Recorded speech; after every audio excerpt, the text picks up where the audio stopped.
This King Air fixed-wing medical airplane is flying across the beautiful Gulf of Alaska on its way to an island in southeastern Alaska when it suddenly takes a right turn and rapidly descends. The aircraft never makes its way to its intended destination and is not found for nearly 2 more months. 4 years later, an eerily similar incident occurs in Hawaii with a similar aircraft and the same company. 2 months after that, and just 2 days prior to this recording, another fixed-wing aircraft, again from the very same company, spirals out of control until it impacts the ground. How come this keeps happening? Why do these stories seem so similar? And what in the world did the Golden State Warriors NBA basketball team have anything to do with this story? All of that coming up on this episode of the Dr. Medic.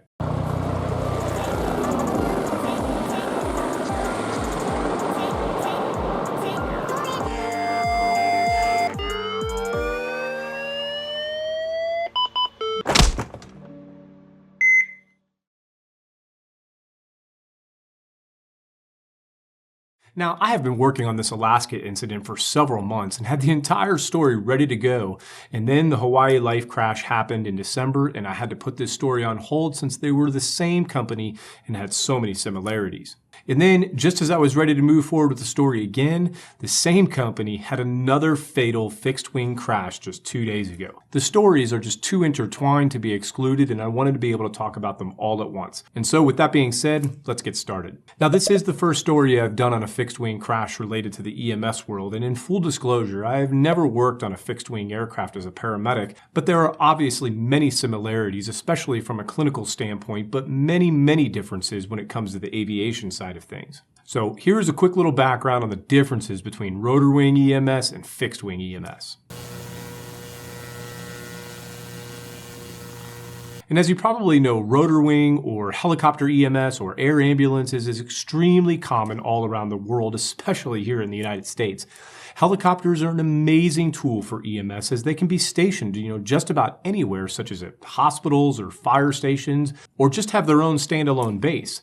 From the time they are dispatched, an EMS helicopter can be up in the air and on the way to the patient, usually in less than 10 minutes. And probably most importantly is that the helicopter can land at many unimproved landing sites, making it quite easy for the helicopter to get right to the patient and then take off again quickly to then get the patient to their ultimate definitive care. The trade-off on the helicopter is that most of them can really only fly in visual conditions, and they typically have a much slower cruise speed, which might be anywhere from around 100 to 180 knots, and they usually are a little bit smaller inside of the aircraft. They are also typically limited to a range of somewhere around 150 miles. Now, fixed-wing aircraft are excellent tools for patient retrieval, mainly when flying much longer distances. Fixed-wing can really fly just about any distance, but is typically reserved for flights over a couple hundred miles, and they are able to fly at speeds anywhere from 200 to 300 miles per hour for the turboprop planes and over 400 knots for the jets, and almost all of them would be able to fly IFR on a routine basis. While they are not typically used for scene flights, in some parts of the country they actually may be the only resource available for medical evacuation of a patient. The majority of fixed-wing patient flights really would be patients who are at some type of rural healthcare facility and need a long transport time to a tertiary care hospital, usually in a big metropolitan city. But they obviously cannot land directly at a hospital, so they have to land at some type of neighboring airport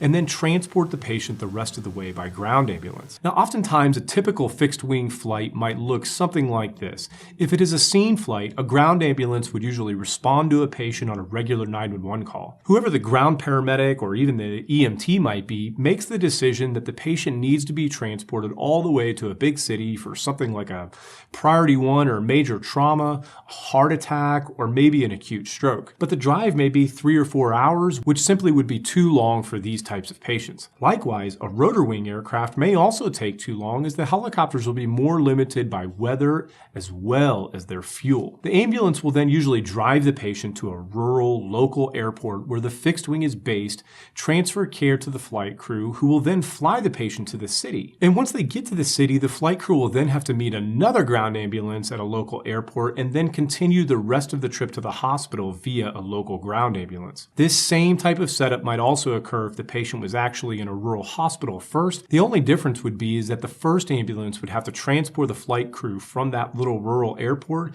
to the hospital to then make first patient contact. These types of flights are very common around the country and are usually flown in aircraft such as a Cessna 421, a Pilatus PC-12, and with some of the most common aircraft being Beechcraft King Airs, especially the C90 and even the bigger Air 200. Fixed-wing flights can also be flown much longer distances in bigger jets such as a Cessna Citation or a Learjet 45. These bigger jets are usually reserved for super long flights and can be used for emergency patient conditions, but also are very commonly used to fly people home if they become injured or sick while traveling or on vacation or out of the country. And it is also quite common for larger air ambulance operators to have many different aircraft in their fleet, including multiple rotor wings, as well as different fixed-wing models to meet the demand of whatever their coverage area might be. And so while everything I just went over for fixed-wing are pretty general descriptions of how things work, there are actually many very unique circumstances for two of these accidents, as one of them took place in Alaska and the other one in Hawaii. All paramedicine and EMS crews across the world are already naturally very tight-knit and close to one another, and the same can be said of a fixed-wing flight crew. But this overall camaraderie and involvement with the community is vastly magnified in a place like Hawaii or Alaska. Both of these locations have huge percentages of indigenous native populations as part of their communities. And fixed-wing aircraft are used heavily in both of these locations due to both water and mountain limitations. And when it comes to Alaska, there are still many native populations that are living in villages all around the state that have absolutely no access to them whatsoever other than by plane or by boat. Helicopters are certainly still used in some of the more populated areas where the flights might be shorter and they do not have to fly over a whole lot of mountains, but the overwhelming majority of the flights are made by fixed wing. And in short, these flight crews are well known by their communities, especially in Hawaii and Alaska, and are often all considered part of one big giant family. This makes losing an aircraft in these areas even worse, as the loss is felt deep within all of these villages and all of these communities.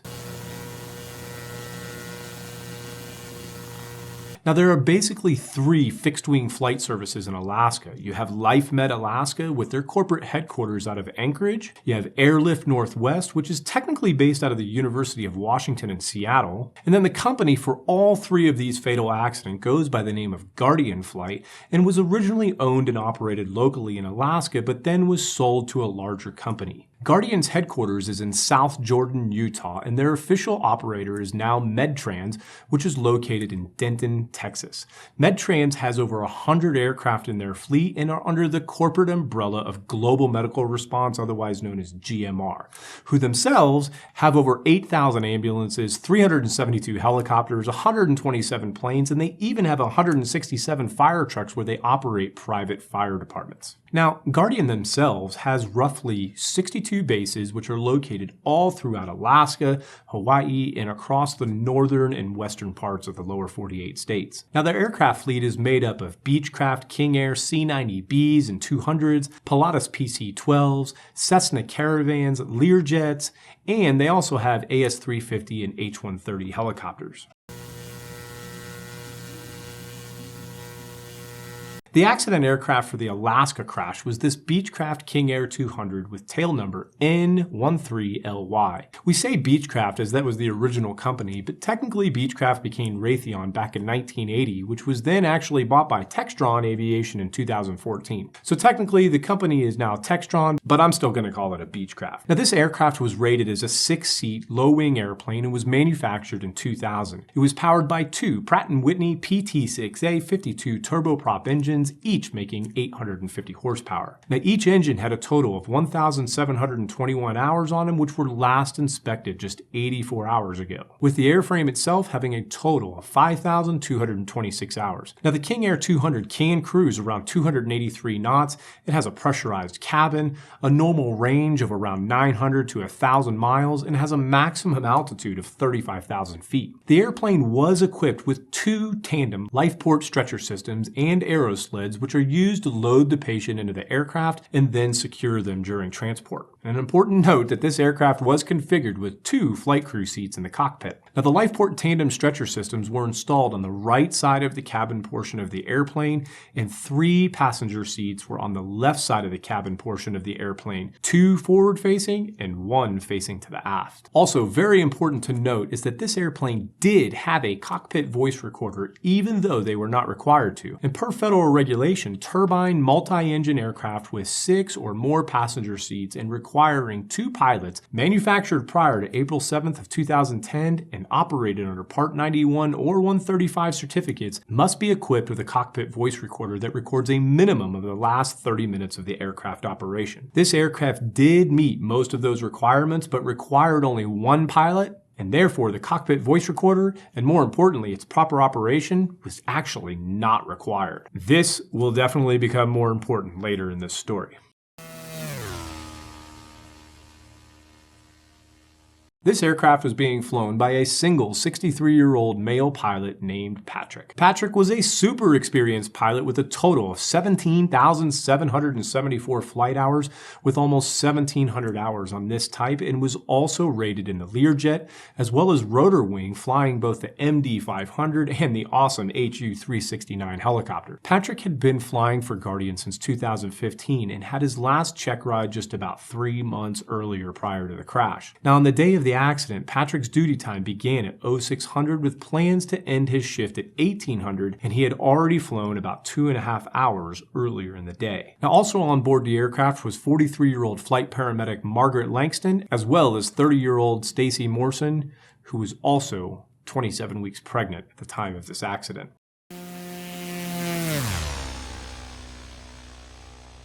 Now, the weather across this entire region at the time was visual conditions with very clear skies and light winds of just 6 knots out of the south. The temperature was 2 degrees Celsius with a dew point of 1 degree Celsius. Now, this crew was stationed at a base located in Alaska's capital city of Juneau.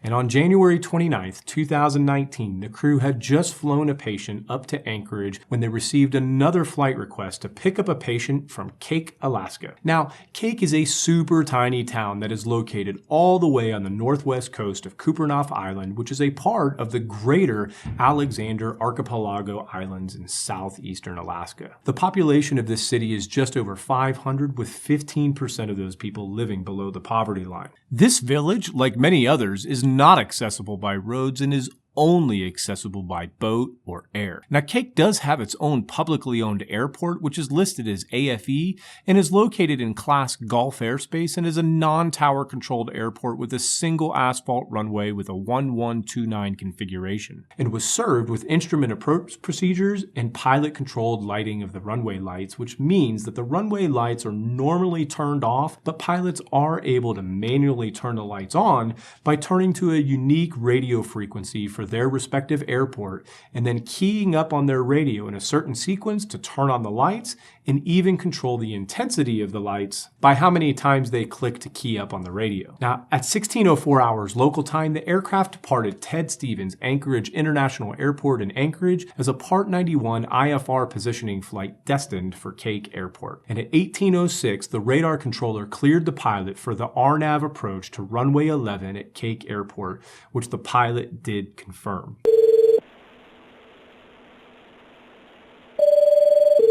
Lima Yankee, cross and guide or above 7,000, you're cleared for the RNAV runway 11 approach, Kake Airport. Some guide or above 7,000, cleared for the RNAV 11 for King Air 13 Lima Yankee. At 18:07, the pilot advised he was inbound to the Semgo waypoint, and the controller advised the pilot to change his frequency, which again the pilot did confirm. 3 Lima Yankee, some guide now. Medevac 3 Lima Yankee, roger, change to advisory, frequency approved. Yeah, we're switching today. Now, the ADS-B data reveals that the airplane then crossed the Semgo waypoint on the RNAV runway 11 approach at an altitude of about 7,000 feet above sea level, and then turned northeast and crossed the Zolko initial approach fix at about 5,000 feet MSL. Now, up until this point, everything was completely normal, and then things really started to deteriorate. The airplane then initiated a gradual descent and continued northeast toward the Jojo intermediate fix. Now, at about 1810, while the flight was between Zolko and Jojo, the airplane entered a right turn toward a southerly heading and began a rapid descent, losing about 2,500 feet of altitude in just 14 seconds. The last radar data point was at 1810 when the airplane was at 1,300 feet MSL and heading about 143 degrees with a ground speed of 174 knots. Now, there were witnesses at the Kake airport, presumably part of the team that was awaiting the airplane in order to assist with transferring the patient, and they did note that they saw the pilot-controlled runway lights illuminate, which presumably occurred due to the pilot of this aircraft keying up the appropriate frequency on his radio. But the airplane never reached the airport and instead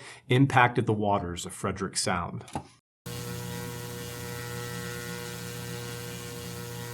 Now, remember that this accident took place on January 29, 2019, and after the plane never made it to Kake, I can only imagine the anxiety and the concern that everyone in the Alaskan flight community must have felt as they heard that an aircraft had gone missing. The very next day, on January 30th, the airplane debris was located about 22 miles west of Kake, floating on the surface of the water near Point Gardner in the Chatham Strait. It then took recovery teams 48 days to find the wreckage, which must have been an absolute nightmare for everyone involved having to wait that long. Now, with the assistance of remote operated vehicles, the wreckage was found on March 19, 2019 at a depth of about 500 feet. And just a few days later, and over the span of 5 days, recovery crews, again with the assistance of those remotely operated vehicles, recovered most of the airplane's major components from the ocean floor and transported them to Juneau, Alaska for investigation. Now, the aircraft did have an RTEC C406-1 emergency locator transmitter, otherwise known as an ELT,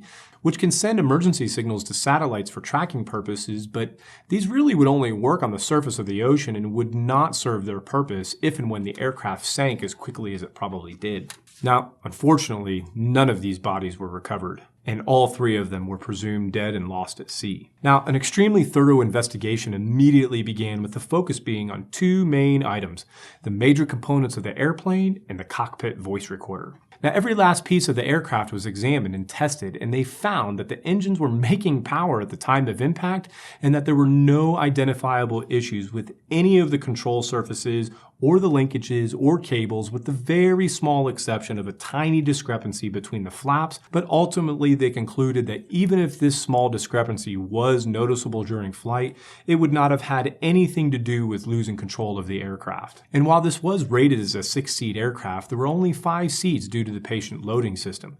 There were a total of 5 seats with 5 restraints. Now, you would think that a human would have been sitting in at least 3 of them, right? Well, 2 of the seats recovered were from the front of the plane in the cockpit, and neither of them had their restraints buckled, including one of the seats in the rear of the airplane. Now, the airplane was not equipped, nor was it required to be equipped, with a flight data recorder, which could have provided data as to the parameters that the plane was operating under, as well as any and all pilot inputs.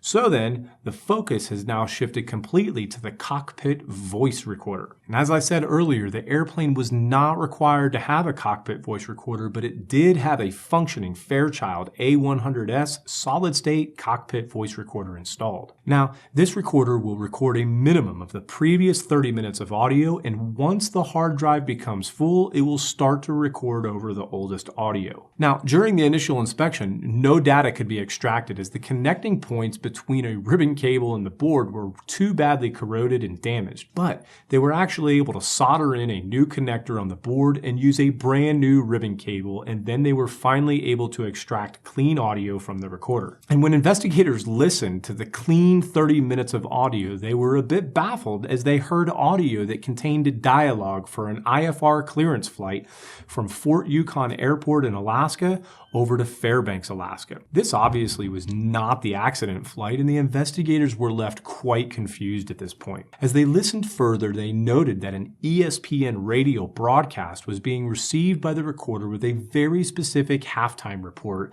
of a Game 6 of an NBA basketball playoff game between the Golden State Warriors and the Memphis Grizzlies. Now, their radio report specifically could be heard stating that the halftime score was 58-49 with Golden State leading. A quick and easy search of NBA records showed that the only occurrence of any NBA playoff Game 6 where Golden State was leading Memphis at halftime 58-49 was on May 15th, 2015, which means that nothing had been recorded on this Cockpit voice recorder for the previous 3.5 years prior to the accident flight. Now, according to the manufacturer, a Cockpit voice recorder self-test must be successfully accomplished prior to the flight.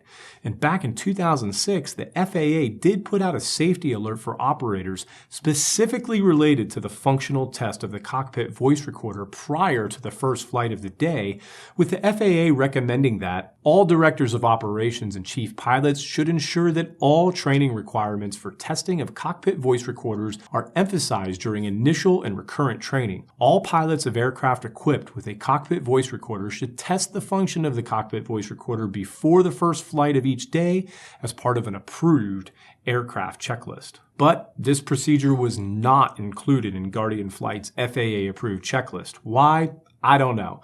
But technically it was not required because the aircraft was not required to have the Cockpit voice recorder in the first place. Now, I did reach out to Guardian to ask them what steps have been taken to ensure that their Cockpit voice recorders are operational in the future, and they told me that we generated a maintenance memo, we performed a fleet audit, we tested all Cockpit voice recorders and underwater locator beacons, and added the Cockpit voice recorder test to the 12-month avionics checks. Now, obviously, having the Cockpit voice recorder operational would not have prevented this accident, but it certainly would have led to a more thorough understanding of why the aircraft crashed in the first place. But the fact that Guardian did in fact make a change to their processes for these recorders hopefully will help us have a better understanding of the crashes that have since taken place in Hawaii and Nevada. And in the end, man, you're going to hate this, the NTSB's probable cause was a loss of control for reasons that could not be determined based on the available information.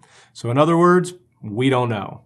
And given the circumstances, this is quite unique, but I do understand how they could not offer any further conclusion other than a loss of control. They couldn't find anything wrong with the aircraft. They couldn't find the bodies, which meant they couldn't perform autopsies. And the one piece of data that could have helped them, the Cockpit voice recorder, was not configured properly by the operator. And as far as I know, there was a single lawsuit that came from this accident, which was filed by the fiancée of Stacy, the flight nurse who was pregnant at the time. This lawsuit was eventually settled in 2021, with the details of the lawsuit remaining sealed and confidential.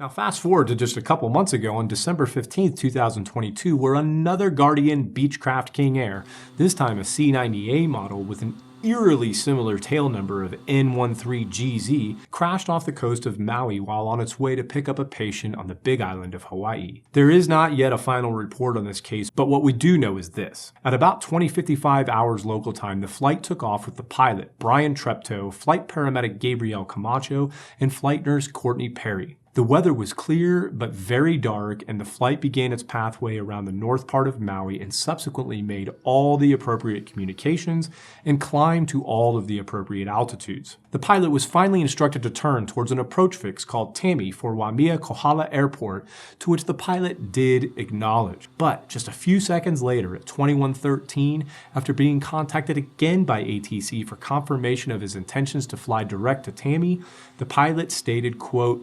13GZ is off navigation here. We're gonna give it a try. The controller heard this and then instructed the pilot to turn to 170 and maintain 8,000, when the controller then heard the pilot's final communication, which simply said, hang on. There was a witness to this crash who was flying a Piper PA-44 who stated that he could easily see the lights of the aircraft and, quote, as the airplane continued southbound, it began a right turn and then it entered a spiraling right descending turn which steepened as the descent increased. This pilot then watched the airplane continue to descend until it impacted the surface of the water. The plane was issued as missing at 21:27 by the FAA, with the Coast Guard doing an extremely extensive search and not finding the main wreckage or survivors, and only finding some of the surface debris. Eventually, the search was then called off 4 days later on December 19th.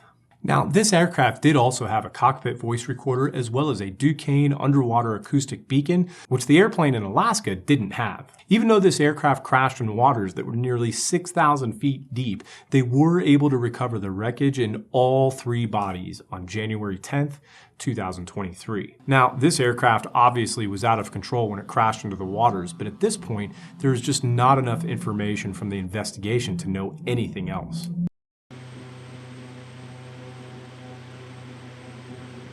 And then, to make things worse, just 48 hours before making this recording, another fatal crash took place with a Guardian fixed-wing aircraft, this time doing business as the local company of REMSA Health's Care Flight out of Nevada. Now, this crash was tail number N273SM and was a beautiful Pilatus PC-12 with a single Pratt & Whitney Canada PT-6A 67B turboshaft engine. The flight crew were transporting a patient and a family member from Reno, Nevada to Salt Lake City, Utah, when it crashed soon after takeoff near Stagecoach, Nevada. I mean, it certainly appears that the pilot was working through his normal takeoff procedures and following an IFR flight and probably had the autopilot on during the first part of this flight, but at some point, and I have no idea why, maybe because the pilot accidentally turned it off, maybe because of icing conditions, or maybe because of some super crazy turbulence and strong loads on the aircraft, for some reason the autopilot must have been shut off, and then the pilot must have began flying the plane manually. And not long after that, the plane enters this right descending turn and then eventually continues to slowly spiral and increase in speed and rate until the tail and the right wing eventually become separated from the aircraft, possibly due to high G forces, with the plane finally impacting the ground while traveling at a staggering rate of somewhere between 15 and 20,000 feet per minute. The problem is it's really hard to tell whether or not the pilot was still flying the plane when it was in this circling right-hand turn, or if the plane had already somehow broken completely apart in the air and now the pieces are all just sort of falling out of the sky at a high rate of speed. But either way, there are very little details of this crash other than the fact that the pilot Scott Walton, flight paramedic Ryan Watson, flight nurse Ed Percola, and the patient Mark Rand, along with his wife Terry, were all killed in this accident.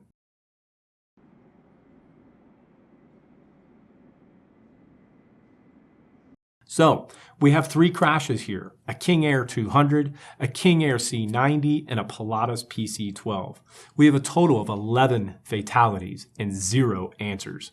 I sure do hope that the Hawaii Life crash and Care Flight crashes yield more data for the investigators than the Alaska accident did. These are wonderful aircraft with tons of technology, with lots of expertise, and innocent medical professionals, a patient, and their family members all on the losing end of these tragedies. This is absolutely not sustainable, and I certainly hope that some new knowledge and change can come from these last two investigations. Now, I don't really want to put the cart before the horse because we really don't know the conclusions of any of these three accidents, but the similarities between all three of them is absolutely unsettling. There are a couple common themes that I want to mention before finishing this story. Now, all three of these accidents took place in just about the absolute darkest environments on this planet. The first crash was in Alaska over Frederick Sound on a clear night with no moon. The second crash was in between Maui and Hawaii on a clear night, and the third crash was in the middle of absolutely nowhere near Stagecoach, Nevada, in windy and snowy weather. All three pilots were very experienced in their geographical areas.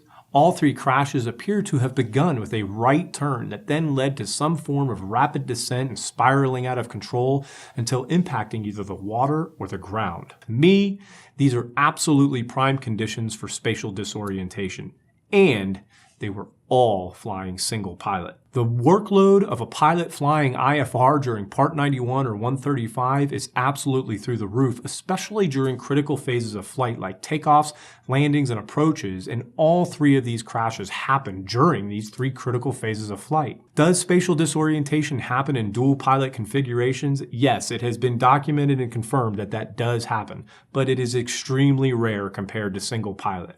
The purpose of dual pilot is twofold. It's to decrease the workload on both of them and to be able to cross-check off of each other, neither of which can take place with just a single pilot. With so many lives lost in the air ambulance community over the past 30 years, I believe the time has come and passed for us to require dual pilots for any Part 135 operation, especially with air ambulances. I will have follow-ups on the Hawaii and Nevada crashes someday, probably in a year or two when the investigations are completed, so please stay tuned. But until then, keep looking out for one another, and I will see you guys on the next episode.